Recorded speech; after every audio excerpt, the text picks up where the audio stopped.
m'appelle Guillaume Servel, je suis paysagiste concepteur, diplômé de l'école de Versailles en France. Je travaille depuis 4 ans, je suis chargé de projet pour la réalisation de jardins privés, mais aussi l'aménagement d'espaces publics, plus particulièrement dans la région méditerranéenne. Aujourd'hui, on réalise ce jardin en collaboration avec l'atelier Hervé Meyer, atelier au sein duquel j'évolue le reste de l'année. Eh bien écoutez, c'est simple, un ami m'a dit il faut que tu vois, en Sicile, il y a une pépinière extraordinaire avec des plantes extraordinaires, magnifiques, vraiment pour l'arc méditerranéen. Et donc, en me renseignant, on a décidé de concourir justement à ce projet. Pour répondre au projet de ce jardin, nous avons constitué une équipe avec l'atelier Hervé Meyer.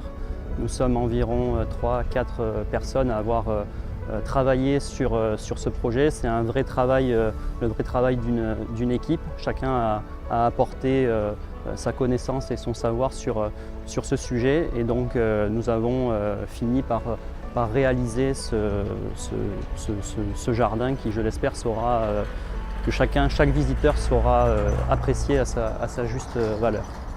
Donc je pense que le Festival des Jardins de Radiceșura offre cette opportunité à la jeunesse, aux jeunes paysagistes, de pouvoir s'exprimer sur les territoires. Et je pense qu'aujourd'hui le festival donne cette vision beaucoup plus méditerranéenne, beaucoup plus même internationale.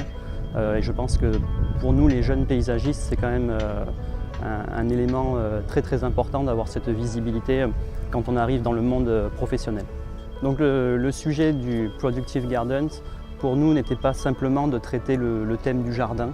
Il fallait aussi pouvoir traiter cette question à une échelle beaucoup plus territoriale, une échelle de grands paysages, et pas simplement rester sur l'échelle du jardin. Donc la vraie complexité de ce travail, c'était justement d'aborder en tant que paysagiste une question de grand paysage, une question même d'avenir, la productivité, mais de le retranscrire dans cette petite échelle du jardin. Et c'est vraiment ce que nous, on a voulu traiter dans ce petit espace qui nous a été offert.